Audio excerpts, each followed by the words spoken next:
हाँ इस type. Okay,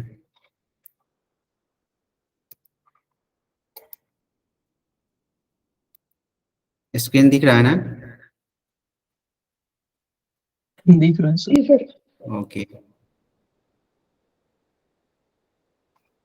आज जो है लास्ट क्लास है हायर एजुकेशन का। इसमें जो है आज का प्लानिंग ये है कि सिलेबस को एक बार रिवीजन करके क्वेश्चन आंसर कर लेंगे, और उसके बाद जो है लास्ट में जो है जो डॉट डॉट है आप लोग को बोले थे रिवीजन करके आने के लिए, उसको ये कर लेंगे और डॉट को ले लेंगे। उसके बाद जो है एमसीक्यू वस्तुनिष्ठ प्रश्न को बनाएंगे और कुछ रिवीजन कर लेते हैं। अच्छा, हायर एजुकेशन में हम लोग क्या क्या पढ़े हैं? उच्च अधिगम संस्थाएं प्राचीन भारत में, ये प्राचीन भारत में शिक्षा। जितने भी लोग हैं ऐड करते जाइए, लास्ट क्लास है आ रहे हैं सभी लोग। स्वतंत्रता के बाद भारत में उच्च अधिगम एवं शोध उद्भव के बारे में पढ़े, और भारत में पारंपरिक और गैर पारंपरिक अधिगम के बारे में, और व्यावसायिक तकनीकी और कौशल आधारित शिक्षा के बारे में पढ़ लिए हैं। मूल्य शिक्षा के बारे में कल पढ़े थे, और पर्यावरण परक शिक्षा, इससे अभी क्वेश्चन नहीं आते हैं ये, और इससे क्या कहते हैं पॉलिसी आर से ये क्वेश्चन नहीं आ रहे हैं आजकल, पहले आते थे। तो अब जो है जो जो जहां जहां से क्वेश्चन आता है उतना हम लोग पढ़ चुके हैं।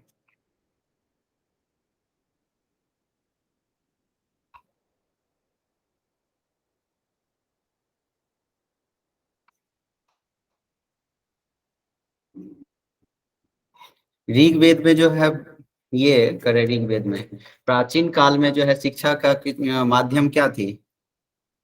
प्राचीन काल में कौन सा माध्यम से शिक्षा दी जाती थी ऋग्वेद के टाइम में? मैसेज कीजिए सभी लोग। सर संस्कृत से। हाँ, संस्कृत भाषा था। और बौद्ध के टाइम में, बौद्ध धर्म के माध्यम पाली भाषा। अच्छा, बहुत बढ़िया। और प्राचीन काल में जो है ये बोले थे आप लोग को, ऋग्वेदिक टाइम में जो है, ऋग्वेद के टाइम में जो है आप लोग को ये अध्ययन के क्या कौन कौन से ये था, स्टेप था सीखने की? श्रवण मनन निधिध्यासन। हाँ, बहुत बढ़िया।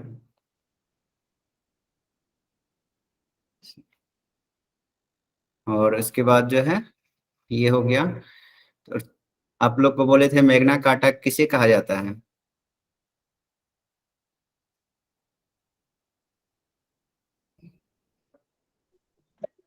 सर मेघना कार्टा दो थे,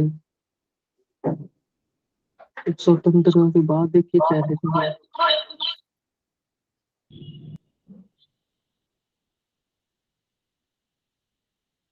फूड डिस्पैच।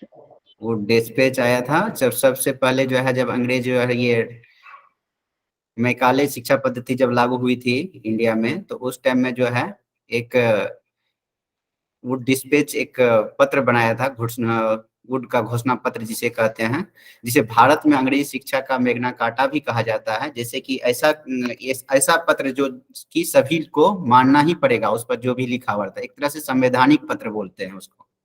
ठीक है, इसलिए इसे मैग्ना कार्टा बोला गया, क्योंकि संविधान जो पहली बार ब्रिटेन में संविधान लिखे गए थे, उस संविधान को मैग्ना कार्टा के नाम से जाना जाता था, जो कि सभी लोग पालन करते थे। उसी तरह से इंडिया में जब लाया गया, ये अपना अंग्रेजी शिक्षा पद्धति को प्रचार प्रसार के लिए एक पत्र बनाया, जिसे घोषणा, वुड का घोषणा पत्र या मैग्ना कार्टा कहते हैं। ठीक है, उसके बाद हंटर आयोग, कुछ पूछ रहे थे कोई?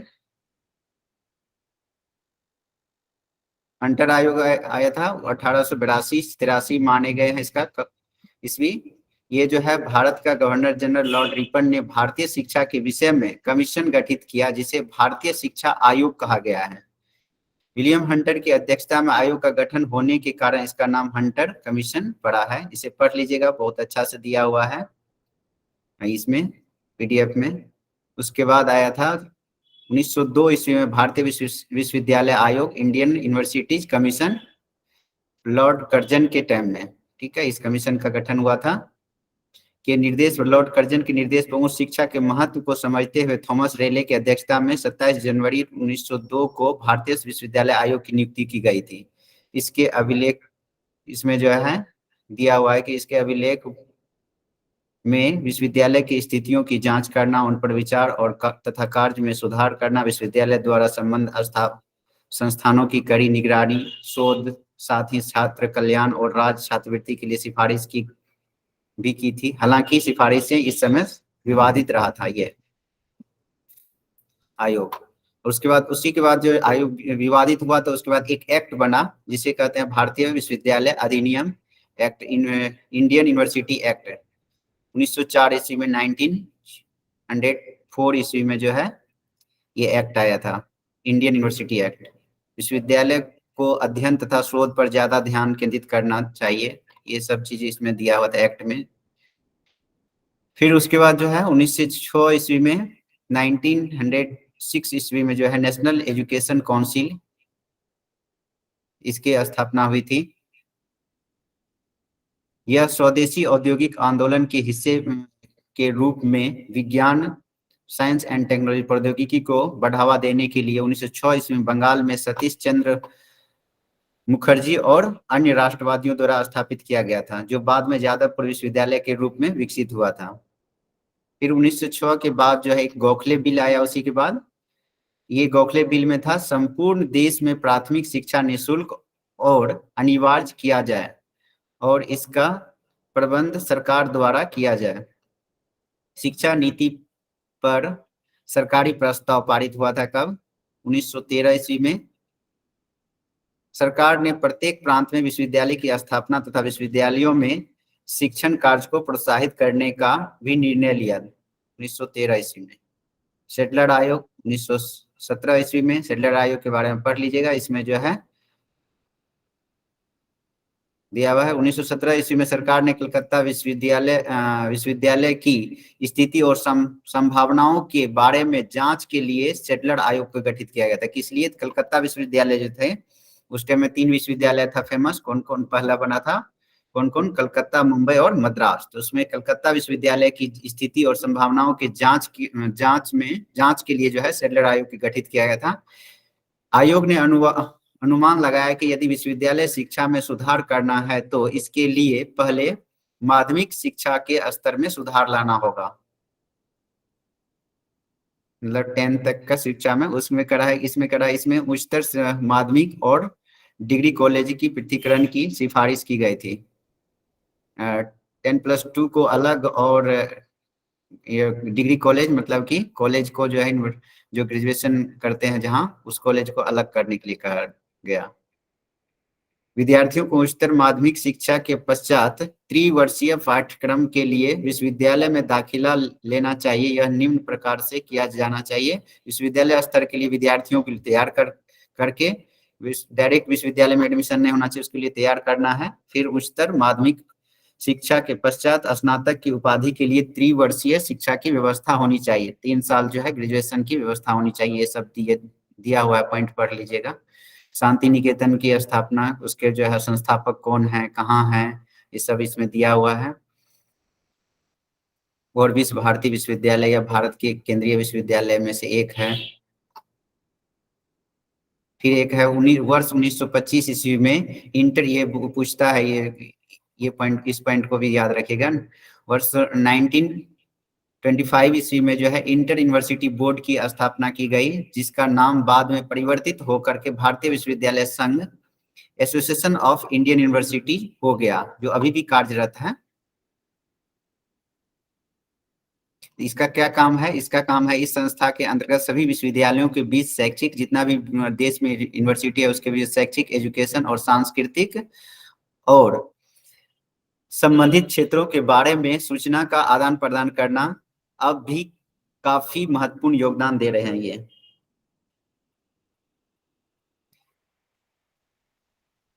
इसी के माध्यम से हम लोग जो इंटर यूनिवर्सिटी के खेल कूद ये सब जो है करते हैं, ये काम है। एसोसिएशन यूनिवर्सिटी का जो एसोसिएशन होता है, हर गेम का भी एसोसिएशन होता है, दूसरी तरह से यूनिवर्सिटी का भी एसोसिएशन होता है।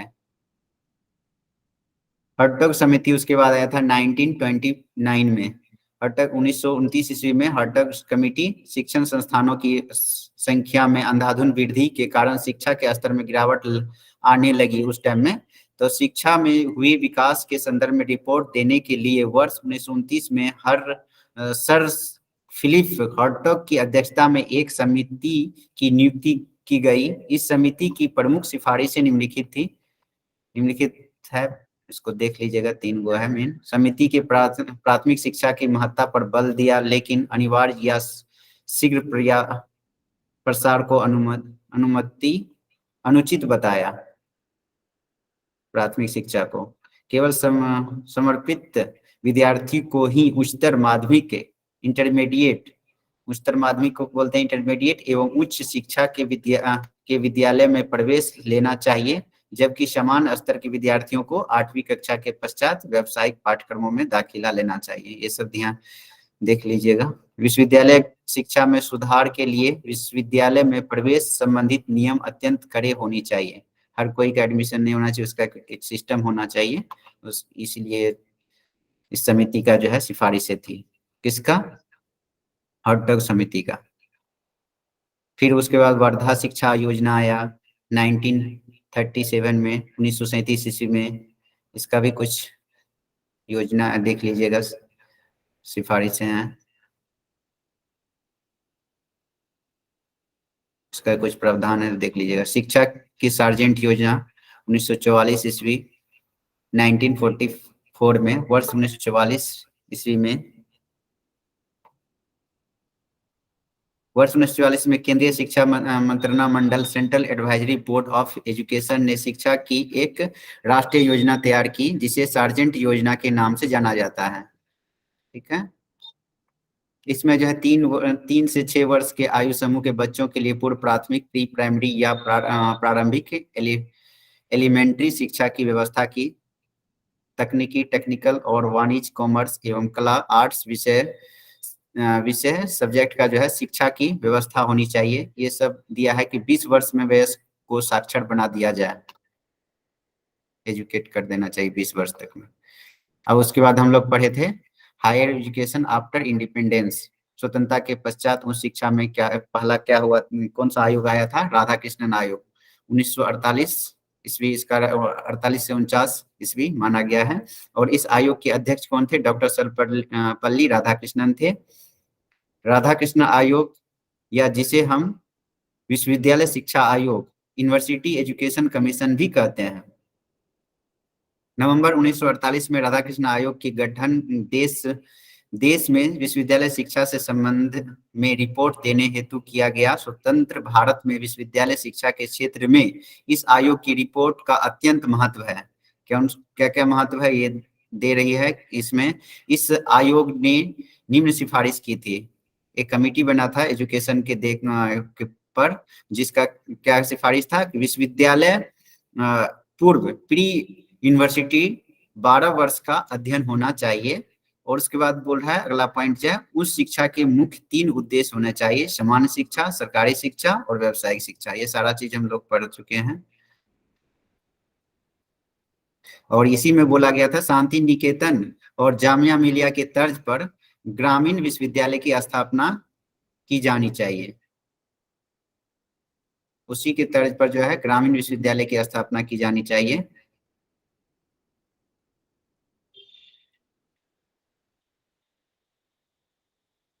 तक हो गया था। और विश्वविद्यालय में कम से कम 180 दिनों का अध्ययन अनिवार्य किया गया था, रखा था, सिफारिश की थी। देश में विश्वविद्यालय शिक्षा की देखरेख के लिए एक विश्वविद्यालय अनुदान आयोग यूजीसी का गठन किया जाए। और उसके बाद जो है 1952 ईस्वी में जो है 1952 ईस्वी में सेकेंडरी एजुकेशन कमीशन आया था, माध्यमिक शिक्षा आयोग। भारत सरकार ने 23 सितंबर 1952 को डॉक्टर लक्ष्मण स्वामी मुदालियर की अध्यक्षता में माध्यमिक शिक्षा आयोग की स्थापना की गई थी। इन्हीं के नाम पर मुदालियर आयोग कहा गया है। इस आयोग की प्रमुख स्तुतियां या सुझाव क्या क्या थी? हर आयोग जो अपना अपना सुझाव देते हैं। यह है कि इसी आयोग ने जो है, मुदालियर शिक्षा आयोग ने क्या किया था सर्वप्रथम 3 वर्ष माध्यमिक और 4 वर्ष की उच्च शिक्षा प्रणाली की अनुशंसा की थी। ये अब लागू हो रहा है 4 वर्ष का उच्च शिक्षा का। तो जिसमें कह रहा है कि वस्तुनिष्ठ एमसीक्यू परीक्षा पद्धति को अपनाया जाए। उच्च तथा उच्चतर माध्यमिक स्तर की शिक्षा के पाठ्यक्रम में कुछ मूल विषय अनिवार्य रहे, जैसे गणित, सामान्य ज्ञान और कला, संगीत आदि। हम लोग यूजीसी के बारे में पढ़े, जो कि कहे थे काफी क्वेश्चन यहाँ से पूछे जाते हैं। तो यूजीसी जो है, इसकी स्थापना कब हुई? 28 दिसंबर 1953 को भारत की क्या बोले? कुछ नहीं सर, 1953 बोली है। हाँ, 1953। और ये जो है उस टाइम में जो है ना, एक औपचारिक तौर पर यूजीसी की नींव रखी गई थी 1953 को, ठीक है। और संसद के अधिनियम द्वारा पारित कब हुई थी? 1956 ईस्वी में, 1956 ईस्वी में संसद के अधिनियम द्वारा स्थापित एक स्वायत्त संगठन है। केंद्र सरकार एक आयोग है जो विश्वविद्यालय को मान्यता देता है। इसका मुख्यालय नई दिल्ली में है। इसके 6 कार्यालय, क्षेत्रीय कार्यालय है, पुणे, भोपाल, कोलकाता, हैदराबाद, गुवाहाटी एवं बेंगलोर में। और इस आयोग का कार्य विश्वविद्यालय शिक्षा की देखरेख करना, शिक्षा एवं शोध संबंधित सुविधाओं के स्तर की जांच करना तथा उनमें समन्वय स्थापित करना। सरकार यूजीसी के लिए पर्याप्त धन की व्यवस्था करती है और आयोग देश के विभिन्न विश्वविद्यालय को धन आवंटित करने का सुझाव देता है। यही जो है यूजीसी जो है सभी यूनिवर्सिटी को धन जो है आवंटित करता है, फंड देती है। और तथा विश्वविद्यालय शिक्षा से संबंधित विभिन्न विकासों योजनाओं का क्रियान्वयन करता है। जितना भी डेवलपमेंट, एजुकेशन की से डेवलपमेंट की बात होती है, वो जो है यही यूजीसी करती है। और यूजीसी जो है छात्रवृत्ति प्रदान करता है। जो राष्ट्रीय पात्रता परीक्षा में जेआरएफ पास करता है, उसको जो है छात्रवृत्ति देती है यूजीसी। और यूजीसी के ही अधीन जो है, ये तो सरकारी एक संस्था है, एक तरह से बना हुआ है और संसद से पारित है। और इसी के अधीन जो है नेक काम करती है, जो कि सभी कॉलेज की जांच पड़ताल करती है। बताए थे ना, नेक। आयोग द्वारा डॉक्टरेट और पोस्ट डॉक्टरल फेलोशिप पर हर साल औसतन 725 करोड़ खर्च किए जाते हैं, ठीक है। जिसमें जेआरएफ जूनियर रिसर्च फेलोशिप और एसआरएफ सीनियर रिसर्च फेलोशिप होता है, उसमें दोनों के लिए। विश्वविद्यालय अनुदान आयोग के प्रथम अध्यक्ष शांति स्वरूप भटनागर और ज्ञान विज्ञान विमुक्त, ये तो सारा पीडीएफ में पढ़ लीजिएगा। और नए अभी जो है वर्तमान में अध्यक्ष इसका professor M Jagdish Kumar UGC के नए हैं। भावनात्मक एकता समिति के अध्यक्ष पूछता है बहुत, डॉक्टर संपूर्णानंद जी थे। फिर कोठारी आयोग आया। कोठारी आयोग का भी बहुत रोल रहा है शिक्षा में, बहुत अच्छा रोल रहा है इसका। इसको दूसरे नाम से राष्ट्रीय शिक्षा आयोग, नेशनल एजुकेशन कमीशन भी बोलते हैं। इसकी जो है स्पीकर है वर्ष 1964 में भारत की केंद्रीय सरकार ने डॉक्टर दौलत सिंह कोठारी की अध्यक्षता में शिक्षा प्रणाली को नया आकार एवं दिशा देने के उद्देश्य से एक आयोग का गठन किया, जिसे कोठारी आयोग के नाम से जाना जाता है, ठीक है। इसमें देख लीजिएगा सब। फिर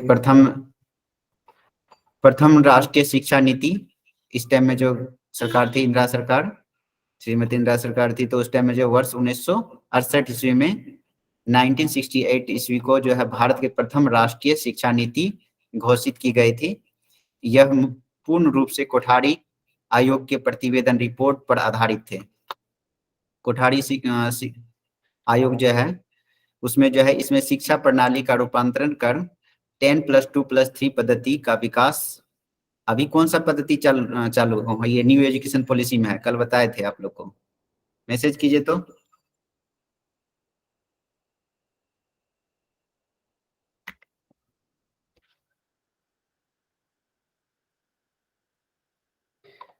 लास्ट क्लास में मैसेज कीजिए। टू वे कम्युनिकेशन, अरे ये तो उल्टा ही लिख दिए।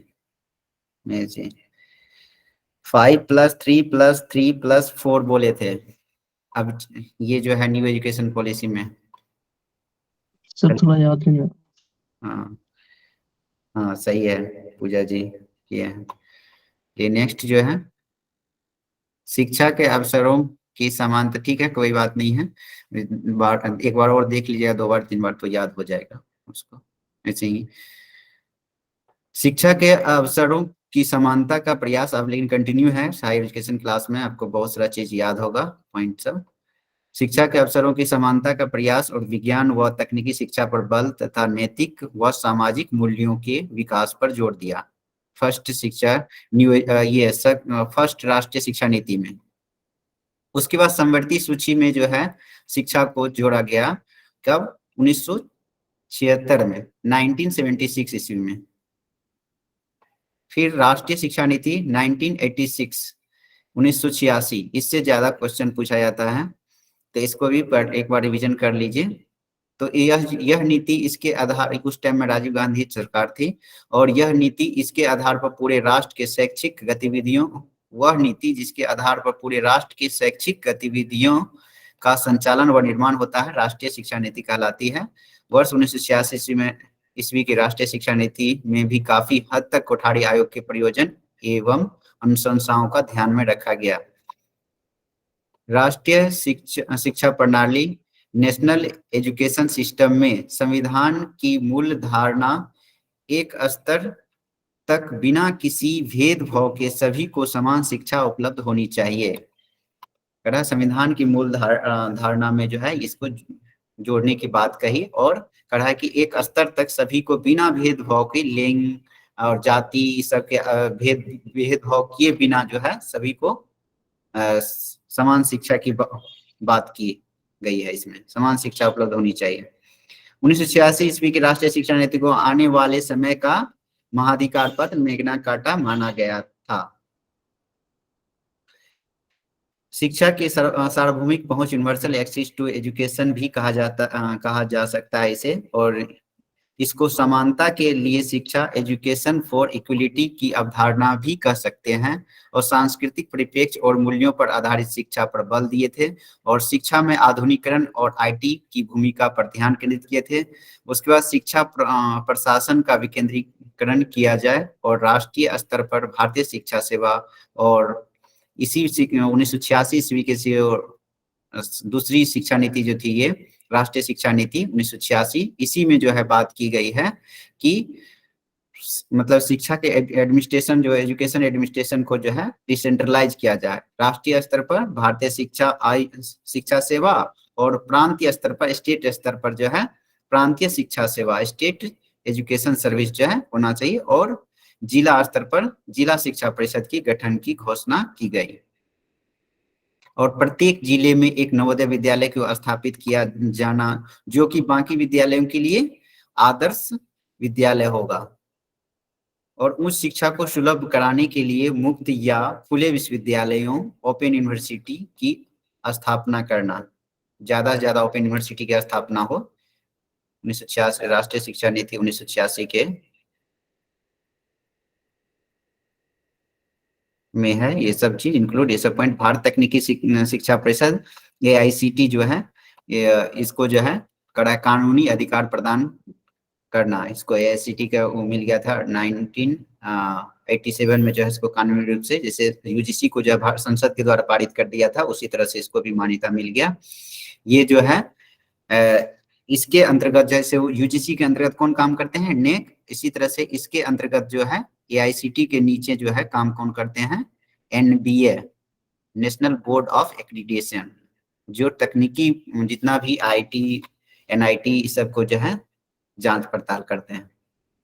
तत्कालिक शिक्षा परीक्षा प्रणाली और मूल्यांकन प्रक्रिया में सुधार करना, इसको सतत बनाए जाना, वह मूल्यांकन ग्रेड सिस्टम या व्यवस्था लागू करना, ताकि मूल्यांकन को विश्वसनीय बनाया जा सके। ठीक है, ये सब पॉइंट जानते ही हैं। उसी में थोड़ा सा सुधार किए थे कौन? आचार्य राममूर्ति समिति 1990 में, 1990 ईस्वी में। फिर उसके बाद जो है राष्ट्रीय पाठ्यचर्या रूपरेखा तैयार किया गया था, नेशनल करिकुलम फ्रेमवर्क जो है वो 2005 में, 2005 ईस्वी में।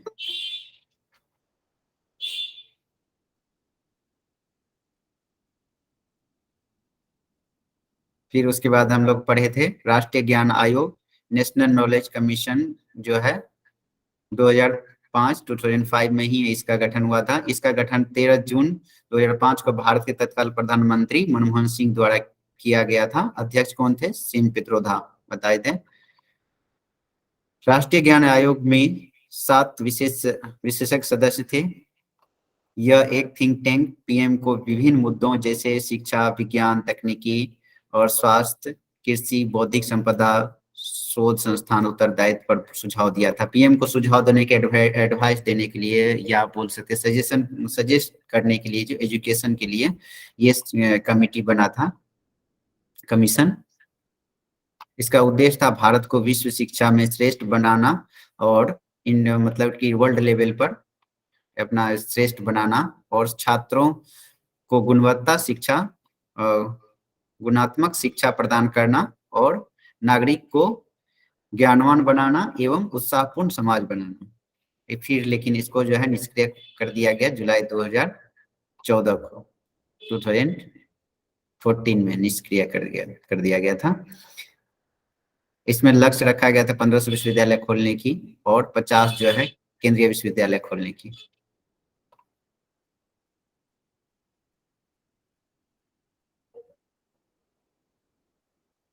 चलिए, इसके बाद जो है इसमें उच्च शिक्षा में खर्च के लिए 20% शिक्षण शुल्क के रूप में लेने की सिफारिश की गई थी, और आंतरिक मूल्यांकन के लिए कुल अंकों में से कितना 25 अंक जो है रखना है इंटरनल एग्जाम के लिए।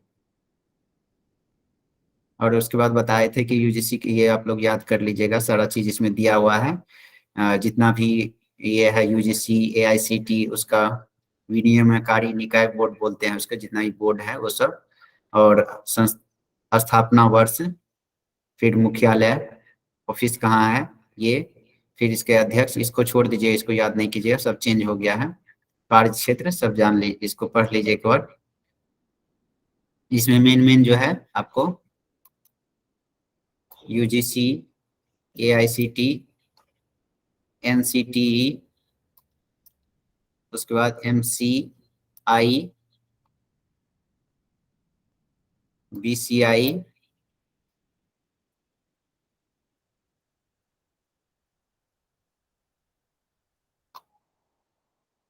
इधर नहीं है,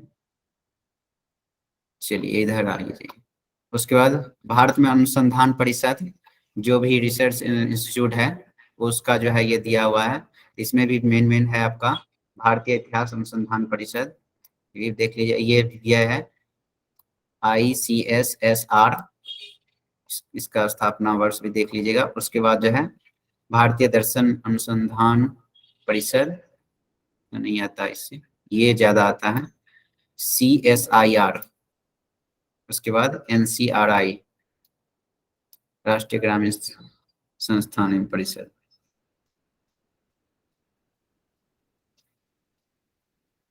टेस्ट होगा। नेक के बारे में पढ़ा दिए, नेक के स्थापना जो है इसमें, और कुछ छोटा है में, भारतीय चिकित्सा अनुसंधान परिषद, सब इसका सब इम्पोर्टेंट से ज्यादा नहीं है, इसमें 6 तो है सब।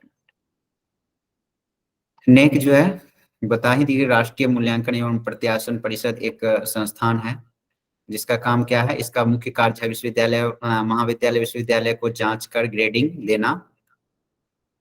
जांच की क्राइटेरिया किस किस आधार पर, वो देख लीजिएगा, सब दिया हुआ है। मुख्यालय इसका बेंगलोर है। इसका कोई भी क्षेत्रीय कार्यालय नहीं है। यह यूजीसी के अधीन एक स्वायत्त संस्था है। फिर रूसा के बारे में बताए थे कि राष्ट्रीय उच्चतर शिक्षा अभियान 2013 में इसकी स्थापना हुई थी, जो राज्य उच्चतर शैक्षिक संस्थाओं को वित्तीय पोषित करने के उद्देश्य से वर्ष 2013 में प्रारंभ किया गया था। जितने भी राज्य में जो है हर उच्चतर शैक्षिक संस्थान है, यूनिवर्सिटी है, उसको जो है फिनांशियल रूप से फंड जो है देने की काम करती है रूसा, किसको कितना फंड देना है। फिर है नीति आयोग। नीति आयोग के अध्यक्ष कौन होते हैं बताए थे, भारत के प्रधानमंत्री होते हैं। इसकी स्थापना कब की गई थी? 1 जनवरी 2015 को। इस योजना आयोग के स्थान पर, योजना आयोग पहले थे, उसके स्थान पर इसको लाया गया नीति आयोग को। योजना आयोग के स्थान पर 1 जनवरी 2015 को इस नए संस्थान का गठन किया गया। किसका? नीति आयोग का। 2015 नीति आयोग राष्ट्रीय भारत परिवर्तन संस्थान इसको बोलते हैं।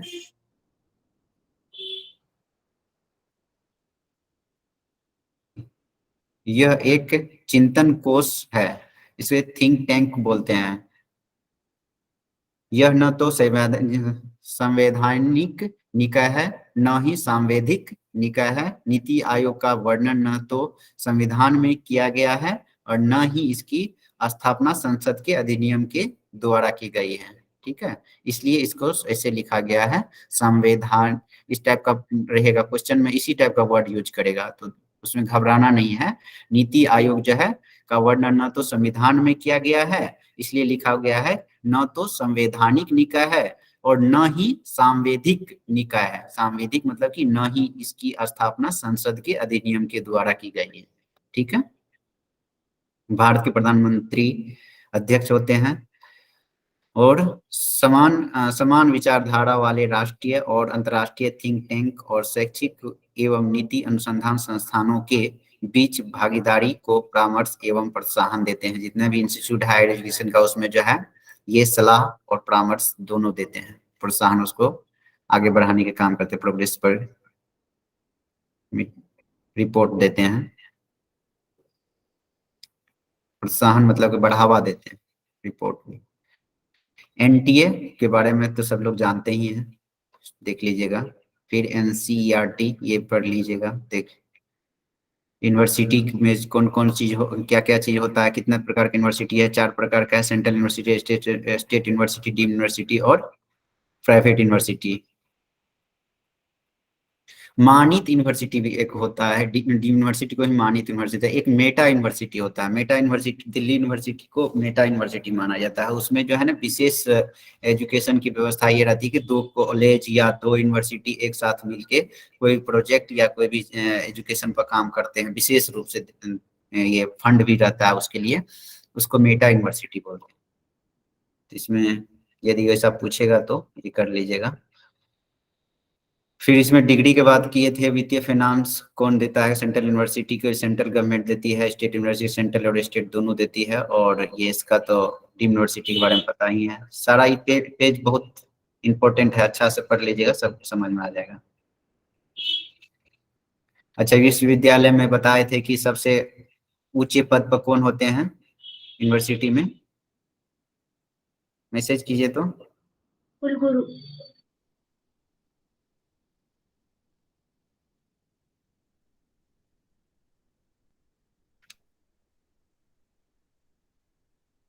चांसलर पहले होते हैं, उसके बाद वीसी होते हैं। देखिए कुलाधिपति, कुलपति, प्रबंधीय समिति, सीनेट होते हैं, विद्या परिषद होते हैं, शिक्षा समिति, एकेडमिक काउंसिल होते हैं, रजिस्ट्रार होते हैं, खेलकूद परिषद आदि होते हैं। सबसे ऊपर पोस्ट होता है एडमिनिस्ट्रेशन, जो देखते हैं वो होता है कुलाधिपति। कुलपति एडमिनिस्ट्रेशन एजुकेशन दोनों देखते हैं। प्रबंधीय समिति सीनेट जो है कभी कभी जो है कॉलेज का सब कुछ जो है कार्यभार को देखते हैं। उसके बाद सिंडिकेट होता है, उसको काम को लागू करते हैं। विद्या परिषद होते हैं जो कि करिकुलम को तैयार करते हैं, पाठ्यक्रम को। शिक्षा समिति एकेडमिक काउंसिल होते हैं और रजिस्ट्रार खेलकूद परिषद। ये सब जानते हैं। कुलाधिपति को सर इंग्लिश में क्या कहेंगे? चांसलर बोलेंगे। ठीक है, चांसलर। जैसे स्टेट बताए थे ना कि स्टेट यूनिवर्सिटी के चांसलर कौन होते हैं? गवर्नर, जिस स्टेट में जो होता है। और इसका जो है सेंट्रल यूनिवर्सिटी का चांसलर जो है राष्ट्रपति होते हैं। प्रत्येक यूनिवर्सिटी में अपने अपने मूल्यांकन इवैल्यूएशन के मापदंड होते हैं। ये सब जानते ही आप लोग, तक्षशिला विश्वविद्यालय के बारे में पढ़ाए थे, नालंदा विश्वविद्यालय, सब चीज दिया हुआ है। हम लोग जो है इसका एक बार रिवीजन कर लिए। विक्रमशिला विश्वविद्यालय, यहाँ पर तंत्र की पढ़ाई होती है, व्याकरण, न्याय, दर्शन एवं तंत्र की। वल्लभी विश्वविद्यालय, यह गुजरात के सौराष्ट्र भाग में स्थित है। यहाँ बौद्ध धर्म के हीनयान के अध्ययन केंद्र था। और जगदल्ला विश्वविद्यालय, ये पश्चिम बंगाल में, संस्थापक कौन है? राजा रामपाल। मिथिला यूनिवर्सिटी में न्याय और तर्कशास्त्र के में उच्च तथा विशिष्ट अध्ययनों के मुख्य केंद्र के रूप में था। मूक के बारे में बता ही थी, तो कुछ महत्वपूर्ण योजना है, बहुत सारा योजना है, जिसमें से कुछ ही लिए हैं। और आप लोग जो है अपने नेट से और गूगल से और उसके बाद जो है बुक लीजिएगा तो उसमें देख लीजिएगा। मूक को बोलते हैं मैसिव ओपन ऑनलाइन कोर्स, या यूजीसी के द्वारा चलता है।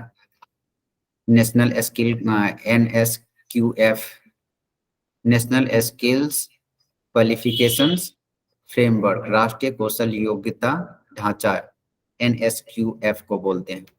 और ये जो है एक योग्यता आधारित ढांचा है जो ज्ञान, कौशल और योग्यता के अनुसार व्यवस्थित रहता है। ठीक है। फिर NDLI, national digital library of India, इसको पढ़ लीजिएगा, सब इजी है, समझ जाइएगा। स्वयं के बारे में आप लोग इसमें भी पढ़े होंगे, क्या नाम है, टीचिंग में भी पढ़े होंगे। Study waves of active learning for young aspiring minds, इसमें दिया हुआ है पेज में सारा डिटेल से।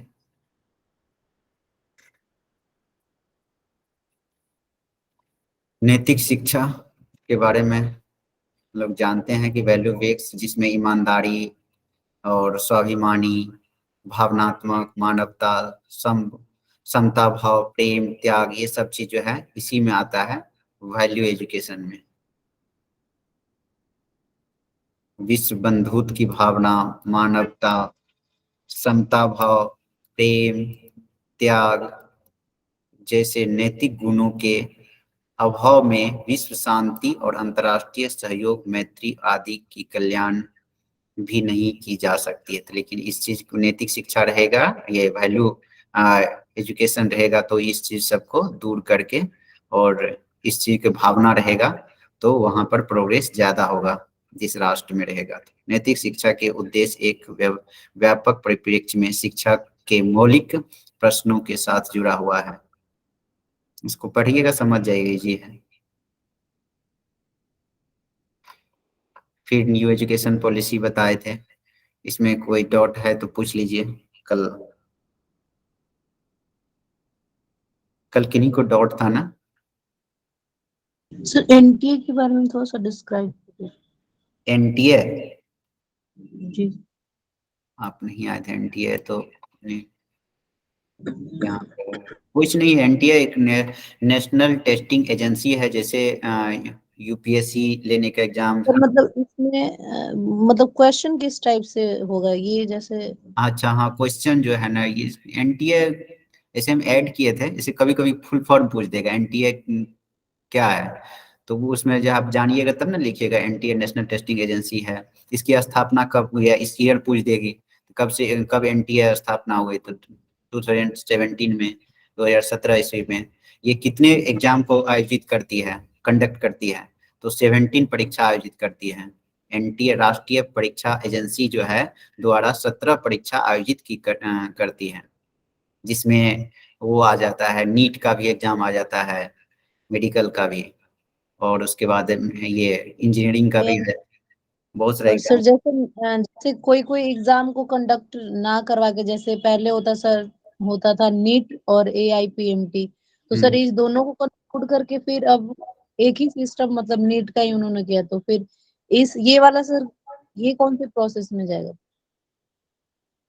कोई क्वेश्चन नहीं समझे कि आप क्या करना चाहते हैं, जैसे कि नेट का एग्जाम होता है ना, जैसे तो नेट जी, का। और पहले AIPMT होता था इसी नीट के ही मतलब उसके अंडर में ही होता था, तो वो वाले सर अब जो नहीं हो रहा है वो चीज, कहता है लोग कि अब नीट में ही ये चीज को ऐड कर दिया गया है, तो फिर सर वो NTA में ही आएगा या फिर जैसे और भी कोई एग्जाम एजुकेशन सिस्टम होगा इस चीज? नहीं, वो अलग हो गया। जैसे कि आप जो बोल रहे हैं ना, जैसे पेट होता है एग्जाम यूनिवर्सिटी का, वो अलग यूनिवर्सिटी लेती है, और एक नेट होता है, नेट का एग्जाम जो है NTA लेती है, कंडक्ट करती है। ठीक है। जी हाँ, अलग तो अलग होता नीट है। और नेट दोनों ही एनटीए ही करवाती है ना? हाँ एनटी यही करवाती है। प्रियंका जी का क्वेश्चन कल था इसमें हायर एजुकेशन में, कल समझ गए थे वो, कहाँ गया ये 50% यहाँ पूछ रहे थे ना। हाँ सर। इसमें यही कर रहा है ना कि जैसे कि पहले बच्चे जो है एडमिशन लिया था ना कि करा नई शिक्षा नीति में के तहत वर्ष 2030 तक जो है स्कूल शिक्षा में 100% जो है जीईआर मतलब कि ग्रॉस इनरोलमेंट रेशियो के साथ माध्यमिक स्तर पर एजुकेशन फॉर ऑल का लक्ष्य रखा गया। 2030 तक जो है बोला गया है कि माध्यमिक स्तर तक सभी मिडिल क्लास तक जो है सभी बच्चों को जो है कहा है कि एजुकेशन फॉर ऑल का लक्ष्य रखा गया है। एजुकेशन सभी को मिलना चाहिए 100% जितने भी बच्चे हैं, ठीक है, ये लक्ष्य रखा गया था। और लेकिन देखते होंगे कि अभी प्ले स्कूल हर गली में खुला रहता है शहर में, और तो स्कूल में देखते होंगे कि काफी संख्या में बच्चे रहते हैं, हर स्कूल में भीड़ रहता है। लेकिन वही जो है धीरे धीरे देखिएगा हायर एजुकेशन में जब कॉलेज में यूनिवर्सिटी में जाइएगा तो विद्यार्थियों की संख्या कम होती जाती है, क्योंकि 10th या 12th करने के बाद कुछ लोग जॉब पकड़ लेते हैं, कुछ कार्य में लग जाते हैं, और हायर एजुकेशन का जो है कोई सेटल हो जाता है कुछ चीज में तो कोई जरूरी नहीं है हायर एजुकेशन करने की, तो इसलिए छोड़ देती है। लेकिन करा कि उच्च कक्षा में जो ग्रॉस इनरोलमेंट रेशियो जो है उसको 2035 तक जो है 50% करने का लक्ष्य रखा गया है कि सभी लोग जो है 50 कम से कम 100 लोग में से 50 लोग जो है कम से कम 100 बच्चा जैसे वन में या ये मिडिल क्लास तक पढ़ाई किया, ठीक है, तो 50% जो है और उसमें से 50% कम से कम जो है ये होना चाहिए हायर एजुकेशन में भी, और उसका हायर एजुकेशन भी होना चाहिए कम से कम 50% 2035 तक। मतलब अभी 50% से कम है ये रेशियो। हाँ अभी रेशियो 50% से कम है, इसलिए 50% के लक्ष्य रखा गया, ठीक तो है। इसमें सर कौन से क्लासेस को इसमें हम लेंगे?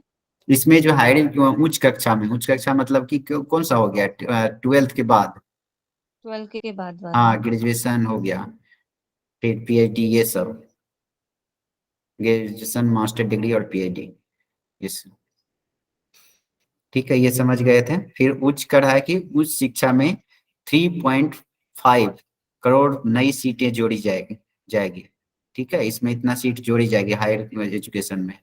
फिर छात्रों के प्रगति के मूल्यांकन के लिए मानक निर्धारक निकाय के रूप में परख नामक एक नए राष्ट्रीय आकलन केंद्र की स्थापना की जाएगी कि छात्र के जो प्रोग्रेस का जो है माप के लिए, मापदंड के लिए जो है एक उसका नाम रखा क्या, परख, उसका उसको बोलते हैं राष्ट्रीय आकलन केंद्र की स्थापना करना की जाएगी।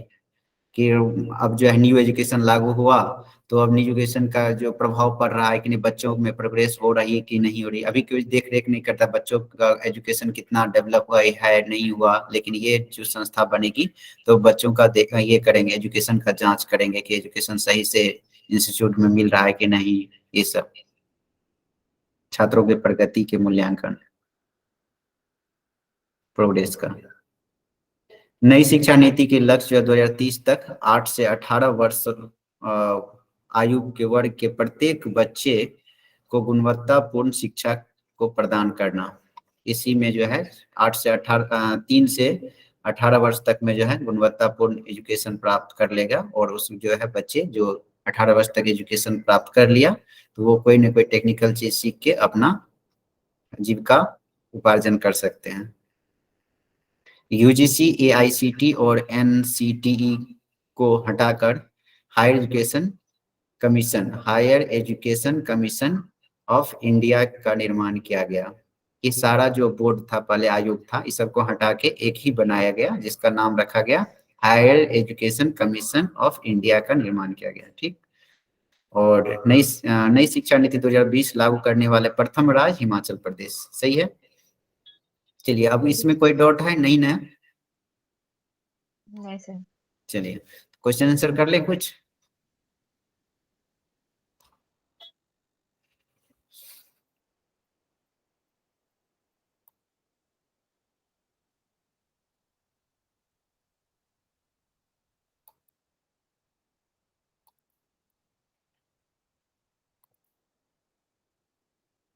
जून हम लोग कर लिए थे, दिसंबर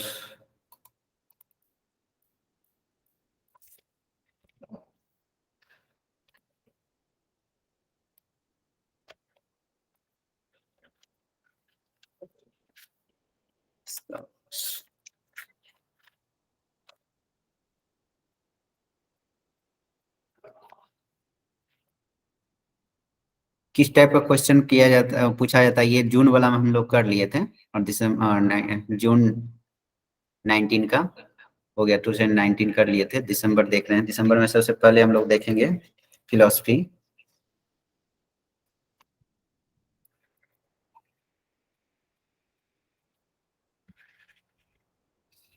क्वेश्चन नंबर 41।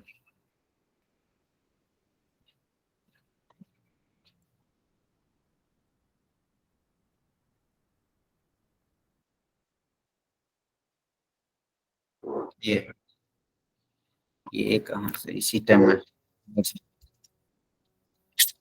बगल में। चलिए 41 में है, शोध सोपानों को शोध प्रबंध में प्रस्तुत करते समय किस क्रम में दर्शाया जाता है। देखिए क्वेश्चन जो है रिसर्च से भी क्वेश्चन पूछ दिया है, शोध से हायर एजुकेशन का क्वेश्चन है। बताइए इसमें कौन सा आंसर होगा, आप लोग बनाइए। एमसीक्यू कर लेते हैं कुछ क्वेश्चन, उसके बाद जो है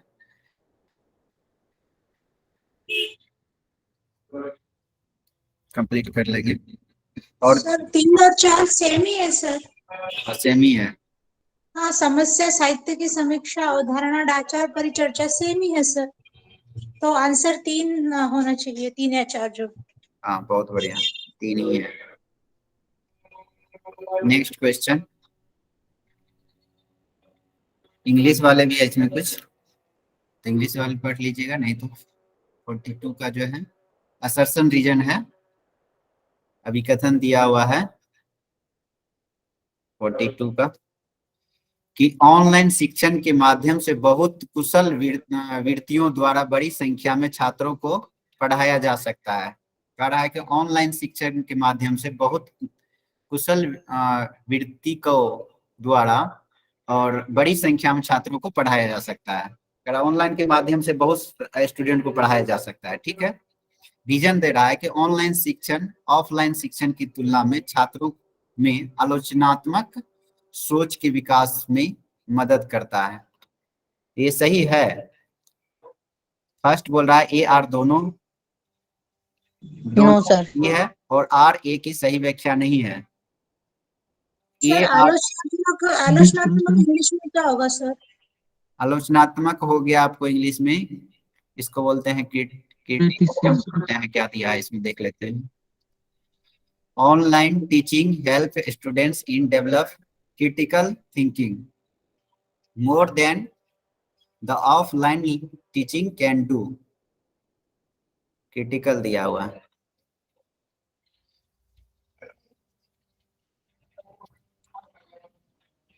कि और ये तो सीधे ही दिख रहा है, पता चल रहा है कि आपको जो है स्पष्ट रूप से कर रहा है कि ऑनलाइन शिक्षण के माध्यम से। कोई जवाब दे रहे हैं कोई क्या? सर ए बराबर है सर, आर रॉन्ग है सर। Yes sir. हाँ हाँ हाँ, कुछ लोग को पकड़ा गया, सही है। बराबर बनाइएगा तो सब हो जाएगा, कंसेप्ट क्लियर हो जाएगा तो हो जाएगा। इसमें जो है कह रहा है कि ऑनलाइन शिक्षण के माध्यम से बहुत कुशल व्यक्तियों द्वारा बड़ी संख्या में छात्रों की पढ़ाया जा सकता है। ये तो सही है, कह रहा है क्योंकि रीजन दे रहा है क्योंकि ऑनलाइन शिक्षण करा ऑनलाइन शिक्षण ऑफलाइन की तुलना में, उसके कंपेटिटिव में करा है, कंपेटिटिव में छात्रों की आलोचनात्मक सोच के विकास, निगेटिव बात बोल रहे हैं, आलोचनात्मक निगेटिव में चला गया, नहीं विकास में मदद करता है। तो ये निगेटिव हो गया, तो ये जो कि सही क्या है कि ऑनलाइन के माध्यम से सही में अधिक से अधिक छात्रों को पढ़ाया जा सकता है। लेकिन यहाँ कर रहा है ऑनलाइन और ऑफलाइन शिक्षण की तुलना में छात्रों में आलोचनात्मक सोच के विकास में मदद करता है, ये जो कि गलत बोल रहा है। तो ए सही है, आर गलत है। 3 नंबर सही है आंसर, जो भी 3 बोले हैं सही है। सर ये जो क्रिटिकल वाले जो थिंकिंग वाले क्वेश्चंस हैं, तो हम्म। सर ये इसमें मतलब कैसे, वैसे जैसा आपने ये पढ़ाया तो ठीक है, लेकिन जैसे इसको जज कैसे करेंगे कि इसका प्लीज थोड़ा सा आइडिया देंगे? हाँ जी, अब देखिए कुछ वर्ड होता है उसको जो है ना ये कीजिएगा, पॉजिटिव निगेटिव में जो है ना क्वेश्चन कोई भी टॉपिक का 10 यूनिट होता है ना फर्स्ट पेपर में, तो जिससे पहले तो क्वेश्चन अपने से पढ़ के समझ के बना लीजिएगा, नहीं बना यदि तो पॉजिटिव निगेटिव से बनाना है। पॉजिटिव निगेटिव मीन्स कि सेंटेंस जो फर्स्ट में असर्शन रीजन बोल रहा है उसके जो अपेक्षा इसको बनाने के तरीका भी असर्शन रीजन का, कि फर्स्ट को पढ़ेंगे क्वेश्चन मानेंगे, सेकेंड को आंसर मानेंगे। एक तरफ तो यहाँ ऑनलाइन की बात पॉजिटिव बता रहा है कि बड़ी संख्या में शिक्षा दी जाती है, ठीक है। दूसरी तरफ क्या बोल रहा है कि ये दोनों में जो है आलोचनात्मक सोच के विकास करता है, क्रिटिकल थिंकिंग को कर रहा है कि आलोचनात्मक मतलब कि होता है कि दोनों को आलोचना करना, क्रिटिसिज्म करना, उसी को क्रिटिकल बोला गया है, critical thinking more than offline teaching. तो यहाँ पर निगेटिव बोल रहा है, ऊपर में पॉजिटिव बोल रहा है, निगेटिव बोला तो नहीं ना हुआ इसका आंसर, तो ये कट गया तो गलत हो गया, ठीक है। कुछ बोल रहे हैं महेश जी? नहीं, मैं कह रहा हूँ सर जी ठीक कह रहे हैं सर, ऐसे ही। ऐसे ही, और ऐसा कुछ कुछ वर्ड ही दे देता है जिससे आप उसको अलग कर सकते हैं।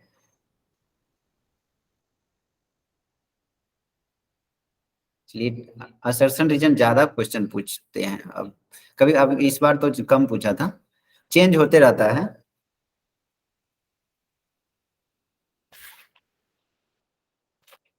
नेक्स्ट जो है आपको है कि 43 में ब्लॉग सोशल मीडिया का एक रूप है और ब्लॉग के माध्यम से कोई व्यक्ति आम जनता से बात कर सकता है। ये तो दोनों चीज एक क्या लग रहा है आपको? हाँ सही है, सही लग रहा है। सही लग रहे हैं सर दोनों। दोनों सही है सर, ये आंसर है। चलिए देखिए, आप लोग बना रहे हैं ना एजुकेशन का क्वेश्चन, इसी टाइप का बनता है। थोड़ा सा क्या जनरल पेपर है ना, फर्स्ट पेपर को जनरल पेपर माना जाता है, थोड़ा सा जो है कॉमन सेंस लगाइए तो सब बन जाएगा क्वेश्चन। थोड़ा वहां पर धैर्य रखना है, हड़बड़ में जो है मार्केट गलत गलत मार के चल देता है, इसलिए ये सही है, दोनों है, ए आर दोनों, इसको ऐसे भी पढ़ सकते हैं।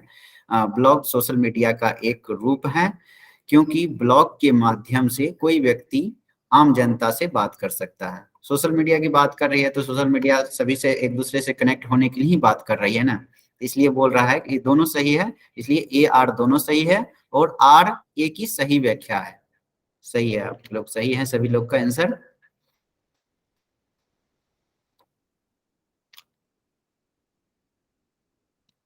फोर्टी 44 में है, असर्शन जो है दिया हुआ, अभिकथन दिया हुआ, प्रत्येक व्यक्ति के जीवन में कौशल विकास एक प्रमुख अभिलक्षण है, ठीक है।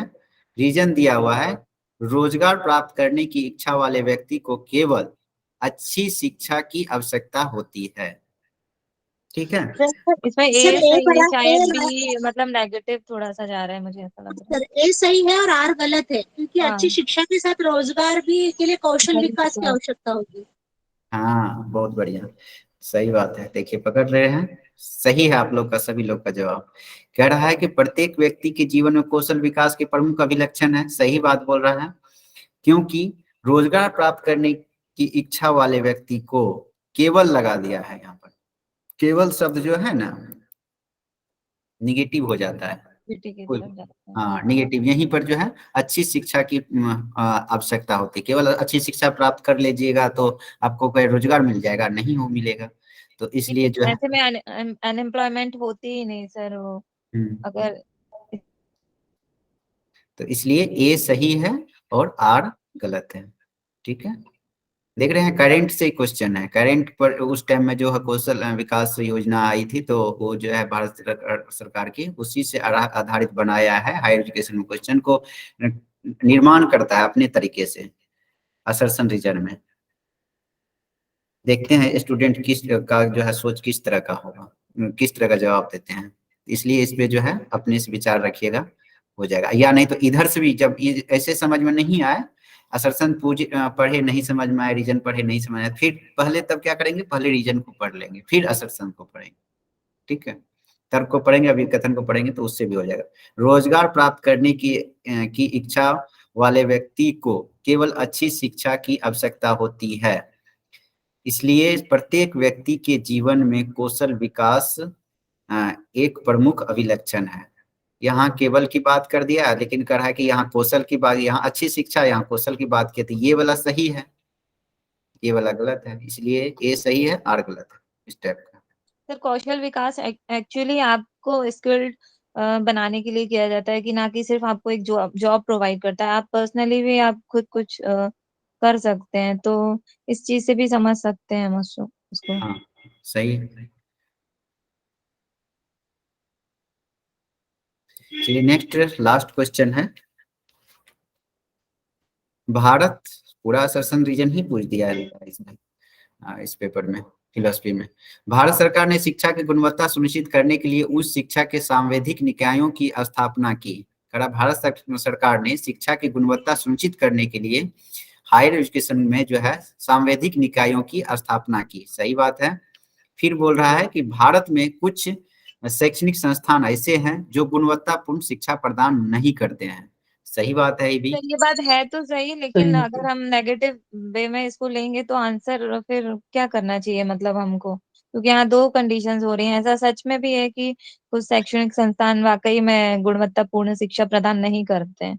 हाँ हाँ, तो अगर सही हम है। रियल प्रैक्टिकल बेस्ड पर हम ऐसा सोचें तो रियल में ऐसा है, लेकिन अगर एज अ थिंकर हम मतलब इसमें सोचें कि मतलब पॉजिटिव और निगेटिव। नेगेटिव लेकर, हाँ लेकर चलना है, तो फिर उसके हिसाब से तो ए ही सही होगा और आर फिर गलत आप होगा। लोग इन ये एनालॉजिकल, ये कौन सी लॉजिकल रीजनिंग बनाए हैं, सम करके, सम या सभी, सभी व्यक्ति गुणवान है, ठीक है। हाँ वो एक कौन सा एक कहलाता है सर, बहुत टाइम से अभी नहीं किया। लॉजिकल रीजनिंग में आता है। फिर सभी व्यक्ति गुणवान नहीं है, कोई नहीं, कोई भी व्यक्ति गुणवान नहीं है। यहाँ सभी के 100% की बात हो रही है, यहाँ जो है सभी व्यक्ति गुणवान है, तो ये हो गया, ये भी 100% की बात है। उसी में बोल देता है कि कुछ व्यक्ति गुणवान है, मतलब कि कुछ व्यक्ति गुणवान है, कुछ व्यक्ति गुणवान नहीं है। तो जब भी इस टाइप का सेंटेंस रहेगा तो ध्यान रखिएगा कि 50% की बात कर रही है, 100% की बात नहीं कर रही है, ठीक है। हायर एजुकेशन में इस चीज को ध्यान रखिए। और एक सेंटेंस में दो निगेटिव जहां भी रहेगा वो पॉजिटिव हो जाता है, निगेटिव निगेटिव पॉजिटिव हो जाता है, निगेटिव निगेटिव कट जाएगा, कुछ कट गया और नहीं कट गया। अब पढ़िए इसको, कुछ में कुछ शामिल है यहाँ पर, भारत में एक कुछ बाकी है। तो भारत में कुछ शैक्षणिक संस्थान ऐसे हैं जो गुणवत्तापूर्ण शिक्षा प्रदान करते हैं, ठीक है। नहीं को नहीं पढ़ेंगे यहाँ पर, समझ ओके। गए। Yes sir, yes sir. तो कोई भी सेंटेंस में इस टाइप का, इस चीज को ध्यान रखिएगा। तो तो मतलब अब दोनों को ही सही मानेंगे। हाँ, दोनों को सही मानेंगे।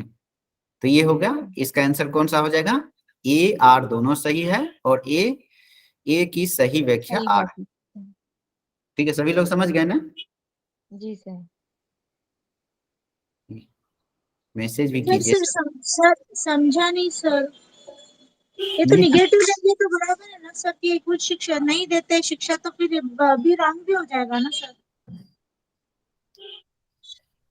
क्या बोले, एक बार फिर से बोलिए तो। सर बी रॉन्ग लग रहा है ना सर कि कुछ ऐसे संस्थान है, शिक्षण संस्थान जो शिक्षा अच्छे से प्रदान नहीं करते हैं।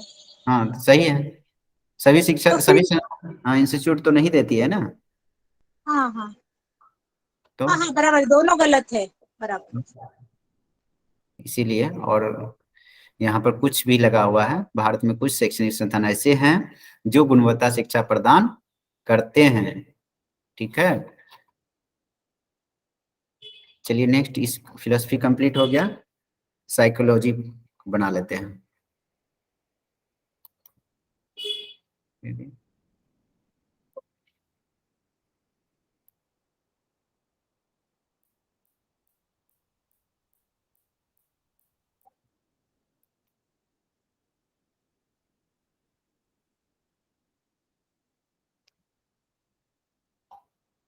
पिछली बार कराए थे, कितने से स्टार्ट हुआ, 41।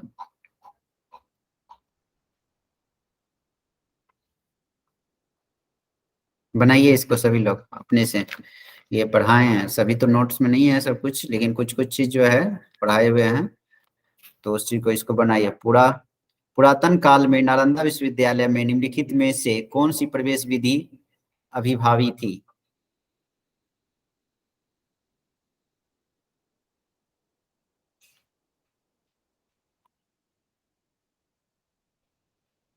सोचिए और बनाइए, इसको आंसर दीजिए।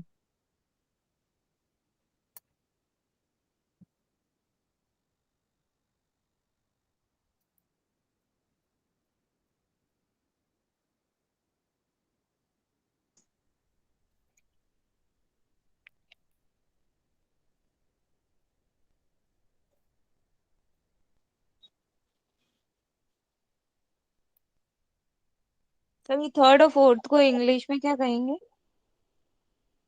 देख लेते हैं। थर्ड और फोर्थ बोल रहे हैं। Yes sir. उत्तम शैक्षणिक फिलोसफी साइकोलॉजी है ना। हाँ, उत्तम शैक्षणिक पूर्ववृत्ति।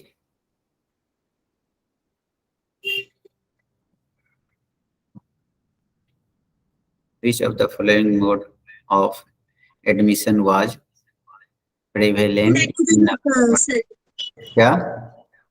ये इसका है ना सर, गुड एकेडमिक एकेडमी क्या है सर? नहीं, इसका आंसर जो है 41 का फर्स्ट है। इंट्रेंस एग्जामिनेशन के तहत जो है नालंदा विश्वविद्यालय में जो है ये होता, प्रवेश मिलता था। इंट्रेंस एग्जाम कौन लेते थे, बताए थे आप लोग? Gate keeper. गेट कीपर, बहुत बढ़िया। द्वारपाल जिसको बोलते हैं। गेट कीपर एग्जाम लेते थे? इतने पंडित होते थे, वही क्वेश्चन पूछते थे, इतना इंटेलेक्चुअल आदमी होते थे। गेट कीपर, बताइए, नालंदा विश्वविद्यालय का। पहले के तो मतलब गेट कीपर भी काफी इंटेलिजेंट व्यक्ति हुआ कर। सही बात है, वैसे लोग को ही बनाया जाता था वहाँ, तभी प्रवेश मिलता था नालंदा विश्वविद्यालय के अंदर। 42 में भारत में उच्चतर शिक्षा के क्षेत्र में वर्तमान में क्या चुनौतियां हैं? भारत में जो है उच्चतर शिक्षा में शिक्षा के क्षेत्र में वर्तमान में क्या चुनौतियां हैं? इसके प्रोग्रेस में जो है कौन कौन सा ये आता है, चुनौतियां आता है। What are the current challenge in the field of higher education in India? दिमाग लगाइए कि अभी किस कारण से हायर एजुकेशन जो है नेशनल ये इंटरनेशनल लेवल का नहीं बन पा रहा है भारत में, वर्ल्ड लेवल का। तो पहले तो सिलेबस ही उसको सुधारना अच्छे से चाहिए और फिर परीक्षाएं, आई थिंक शायद। ठीक है, बहुत बढ़िया, दिमाग लगाएं। दो दो होना चाहिए सर, 2 3 4 2। इसका 3 आंसर है, 3 4 और 6। ठीक है, क्या क्या है 3 में? निधियां मतलब फंड, फंड होना चाहिए, तभी आपने कुछ कर ज्यादा से ज्यादा टेक्नोलॉजी और उसके बाद लाइब्रेरी, प्रयोगशाला, इस सब जो है जितना है उसको ये कीजिएगा, अच्छे बनाइएगा। फंड होना चाहिए। उसके बाद 4 में क्या लिखा है? परीक्षा सुधार होना चाहिए, एग्जाम जो है अच्छे से होना चाहिए। उसके बाद प्रवेश परीक्षा, हर लोग को जो है किसी तरह का ये करके नहीं प्रवेश दे देना चाहिए हायर एजुकेशन में। ठीक है, जो जो उस लायक है उसी को जो है प्रवेश मिलना चाहिए, मेहनत करने देना चाहिए। यही 3 चीज जो है आ रही है चुनौतियां। ये 3 सही हो जाएगा तो बाकी जो है सब ठीक है। उत्कृष्टता तो सभी यूनिवर्सिटी चाहती है, उत्कृष्ट एक्सेलेंट तो सब प्राप्त करना चाहते हैं, समानता चाहते हैं, विस्तार है, ये सब तो है ही। ये सब की कमी है, फंड की, फंड और एग्जामिनेशन रिफॉर्म्स और उसके बाद इंट्रेंस एग्जामिनेशन। ठीक है, 43 निम्नलिखित में से 43 है ना, हाँ। निम्नलिखित में से किसमें इस बात पर बल दिया गया कि शिक्षा का प्रबंध अत्यधिक बौद्धिक शक्ति, गंभीरता एवं नवाचार तथा सृजनशीलता के लिए अपेक्षित स्वतंत्रता के प्रवेश में किए जाने की आवश्यकता है? ये जब भी इस टाइप का क्वेश्चन आएगा और ईस्वी दिया हुआ रहेगा, किसको टिक लगाएंगे? बताए थे सबसे ज्यादा कौन काम किया था? 1986 सर। हाँ, बहुत बढ़िया। तो जो जब भी इस टाइप का क्वेश्चन आए, सबसे एजुकेशन का ज्यादा काम कौन किया था स्वतंत्रता के बाद? ये जो है राष्ट्रीय शिक्षा नीति 1986। नेक्स्ट क्वेश्चन, निम्नलिखित में से कौन सा संगठन राष्ट्रीय महत्व की संस्था होने के साथ साथ सभी विश्वविद्यालयों के लिए उभयनिष्ठ प्लेटफॉर्म उपलब्ध कराता है? For of following identify the organization that provide a common platform to all universities including institution of national importance। बताए थे कौन सा किसी सभी यूनिवर्सिटी को एक साथ ये लेके चलता है? ये यूजीसी सर। सर अभी Second. 4th वाला वो मतलब होने वाला है ना, जो पहला हायर सर एजुकेशन कमीशन, जो एक ही नाम होने वाला है। नहीं, ये तो अब ना होगा, नहीं। लेकिन ये जिस टाइम में क्वेश्चन आया है उस टाइम के लिए जो है ये है आपको पहला एसोसिएशन ऑफ इंडियन यूनिवर्सिटी। बोले थे ना कि सभी यूनिवर्सिटी को, सभी के कल्चर, सभी का क्या कहते हैं, चाहे कुछ भी रहेगा तो वो एक दूसरे को साथ लेके चलने का काम करता है। एसोसिएशन होता है यूनिवर्सिटी का, या कोई प्रोग्राम है, कुछ कल्चर शेयर करना है या कुछ पाठ्यक्रम को, तो वो सब काम करता है ये एसोसिएशन ऑफ इंडियन। उभयनिष्ठ का क्या अर्थ है सर यहाँ? क्या बोले? उभयनिष्ठ सर। उभयनिष्ठ हिंदी में जो जी दिया सर। हुआ है, हिंदी तो टर्म थोड़ा सा होता है, कुछ कुछ वर्ड यूज करता है। उभयनिष्ठ विश्वविद्यालय के लिए उभयनिष्ठ प्लेटफॉर्म उपलब्ध कराता है। एक सेकंड देखते हैं क्या दिया हुआ इसके लिए। From the following identify the organization that provide a common platform to all university and including it। Common platform sir, common. हाँ, कॉमन प्लेटफॉर्म उभयनिष्ठ वही हो गया। तो जी सर। जैसे कि ऑनलाइन कुछ ऐसा प्रोग्राम किया है जिसमें कि सभी यूनिवर्सिटी वाले भाग लिया उसमें, ठीक है। कॉमन प्लेटफॉर्म या ऐसा कोई प्रोग्राम किया या इंटर यूनिवर्सिटी और कुछ कोई प्रोग्राम करवाया तो वैसा प्लेटफॉर्म को जिसको उभयनिष्ठ बोला जाता है।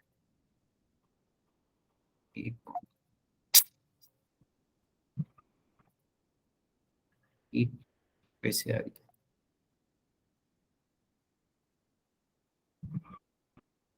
ये हो गया 45 में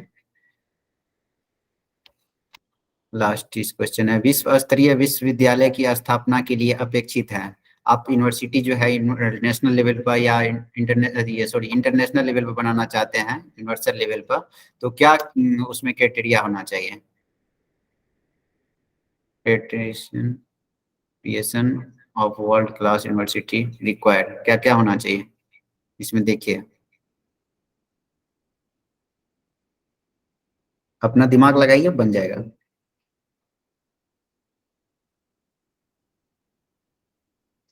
साइकोलॉजी बना रहे हैं ना 45। सर दिखाई नहीं दे रहा ऑप्शन नीचे। हाँ, ऑप्शन दिख रहा है, एक सेकंड। सेकंड आंसर होना चाहिए 2 3 4। इसका आंसर 4 है दिया हुआ, 1 2 और 4। 1 में क्या है? स्वायत्त शासन, उसको थोड़ा सा ऑटोनॉमस होना चाहिए।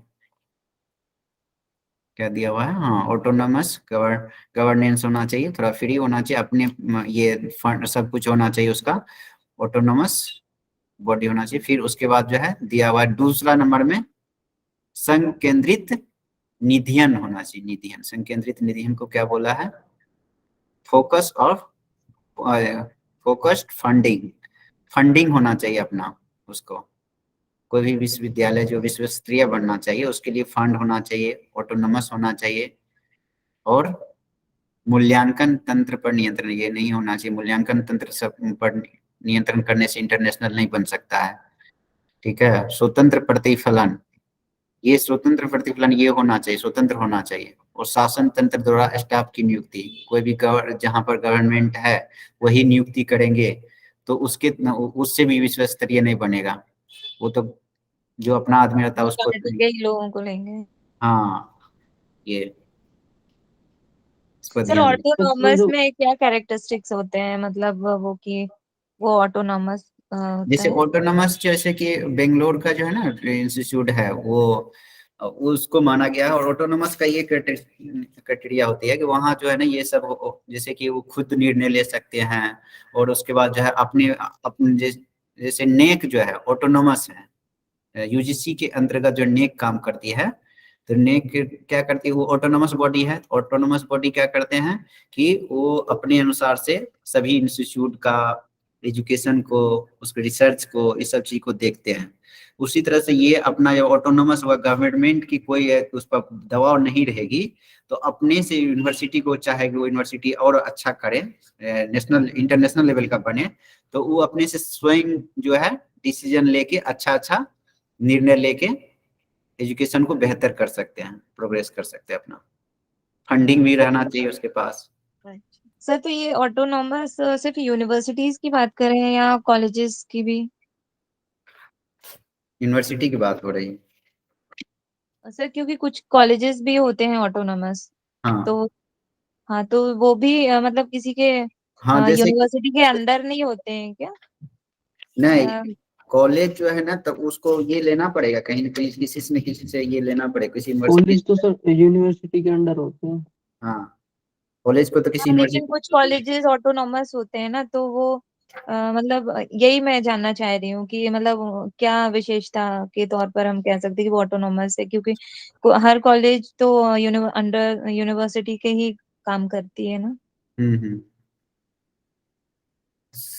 जो कॉलेज ऑटोनोमस होगा ना, तो फिर उसको हर तरह का जो है अपने से निर्णय लेके अपना स्वयं जैसे कि कुछ टीम यूनिवर्सिटी होती है, वो खुद जो है अपना निर्णय, प्राइवेट यूनिवर्सिटी ये सब जो है अपना निर्णय लेके अपने अनुसार से डेवलप करते हैं। देखिए कुछ रैंकिंग वाला जो है, ये रैंकिंग आपको 2000 कब का है? भारत के जो रैंकिंग किया जाता है यूनिवर्सिटी का 2021 का, 2021 का है, उसमें जो है दिया हुआ है कि भारत में जो है साइंस एंड टेक्नोलॉजी में जो है रैंकिंग जो है भारतीय प्रौद्योगिकी संस्थान मद्रास को माना गया है, ठीक है, फर्स्ट रैंक में। ये याद रखिएगा, ये देख लीजिएगा थोड़ा सा। और विश्वविद्यालय में जो है सबसे भारतीय चिकित्सा विज्ञान संस्थान बेंगलोर कर्नाटक में है, उसको फिर जवाहरलाल नेहरू विश्वविद्यालय, फिर बनारस हिंदू विश्वविद्यालय। इंजीनियरिंग में तो मद्रास तो बता ही थी, भारतीय प्रौद्योगिकी संस्थान मद्रास, याद रखिएगा, यह हमेशा रहता है। और प्रबंधन मैनेजमेंट में जो है भारतीय प्रबंधन संस्थान अहमदाबाद, आईएएम जो है अहमदाबाद। बस इतना। कॉलेज में मिरांडा हाउस पहला जो है स्थान ले ले रहता है, ठीक है। सर स्टार्टिंग में क्या बताया था आपने? वही बताएं कि जो इंजीनियरिंग में जो है ना, साइंस एंड टेक्नोलॉजी में जो है सबसे पहला स्थान पर होता है, रहता है भारतीय प्रौद्योगिकी संस्थान मद्रास, ठीक है। कॉलेज में जो है मिरांडा हाउस, विश्वविद्यालय में जो है भारतीय चिकित्सा विज्ञान संस्थान बेंगलोर। ये थोड़ा सा करेंट का चीज है, इसको थोड़ा सा देख लीजिएगा, सब है। फिर उस ये जो है केवीएस मैदान के बुक में सब दिया हुआ है, देख लीजिएगा ऐसे आप। और ये आप पूछे थे ना कि राष्ट्रीय ये कितना है यूनिवर्सिटी, ये वाला स्टेट यूनिवर्सिटी कितना है, 442 है। और मानी डीम यूनिवर्सिटी 126, सेंट्रल यूनिवर्सिटी 54 दिया हुआ है, प्राइवेट विश्वविद्यालय 397, 397। ये फरवरी इसका ये जो है रिपोर्ट है आपको 5 फरवरी 2022 का, 22 का, ठीक है। ये सही है रिपोर्ट, इतना अभी तो करंट में फिर नहीं हुआ होगा, फिर देख लीजिए एग्जाम जिस टाइम में होगा ना, उस टाइम में फिर से इस सब चीज को जो है देख लेना है, ठीक है। आज का यहीं रखते हैं क्लास। सर आपने सर जो ये सब दिया है सर वो नोट शेयर किए सर आपने? क्या बोले? आपने नोट शेयर किए सर ये सब? हाँ, नोट शेयर कर दिए ग्रुप में, जितना भी पढ़ाई किए सर पढ़ाए वो सब। पीडीएफ है सर पूरा? हाँ, पूरा पीडीएफ है, उनको देख लीजिएगा वो पीडीएफ। उसके अलावा एमसीक्यू जो है बढ़ाना बहुत जरूरी है, एमसीक्यू से क्लियर होता है कि किस टाइप का क्वेश्चन आता है, ठीक है। वो तो एक तरह से बेस है, उसके अलावा ये इस चीज को, इस चीज यहाँ जितना भी फर्स्ट पेपर में जितना क्वेश्चन बनाइएगा उतना ही कंसेप्ट क्लियर होगा।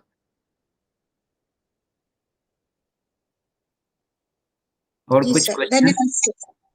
हाँ, आप लोग को कुछ पूछना हो तो पूछ सकते हैं। और भी पेपर है लेकिन अब टाइम ज्यादा हो गया है, इस वजह से कोई होगा तो लास्ट में ये करवा देंगे बाद में। और यदि आप लोग को कोई डाउट होगा बनाने टाइम में, ठीक है, तो आप जो है आप लोग ग्रुप में क्वेश्चन छोड़ दीजिएगा, हम उसको कोशिश करेंगे। आप लोग अपने से हल कर लिए, नहीं होगा तो फिर हम उसको हल करके बता देंगे, या पर्सनली भी तो कर सकते हैं। Sir, thank you sir.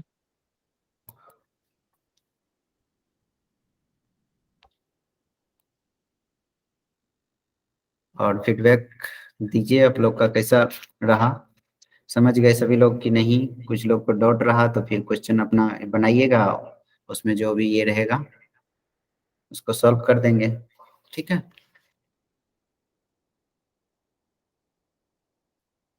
चलिए शांति पाठ और करते हैं। कैसा रहा ये आप लोग को? हायर एजुकेशन समझ में आया? थोड़ा सा ये लग रहा होगा, थोड़ा हिस्ट्री जी सर, सब अच्छा समझ में आ गया ना? अच्छा रहा सर। जी सर, ठीक है। फैक्ट ये सर, ये जितने भी सर इनके जो ये हैं ईयर हैं वही सब याद करनी पड़ेगी सर ये।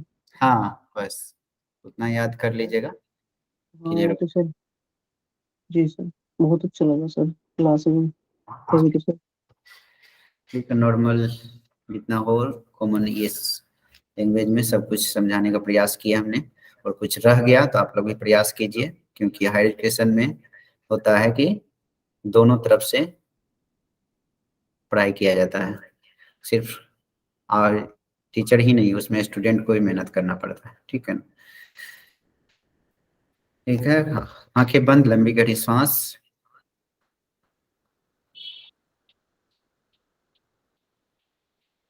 दोनों एब्रो के पीछे माइंड कंसंट्रेट करते हैं सुप्रीम पावर को याद करके।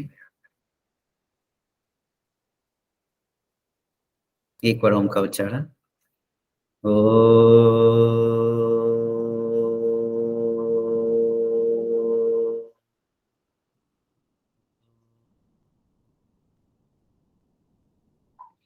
सर्वे भवन्तु सुखिनः, सर्वे सन्तु निरामया, सर्वे भद्राणि पश्यन्तु, मा कश्चित् दुःखमाप्नुयात्। ॐ शान्ति शान्ति शान्तिः। दोनों हाथों को रख करके फेस पे शेक लगा लीजिए। सभी लोग को नमस्कार, थैंक यू जुड़ने के लिए। थैंक यू सर, नमस्ते सर। नमस्ते, thank you sir. Welcome. Sir ये क्वेश्चन पेपर्स आप ग्रुप पे भेज सकते हैं? Question paper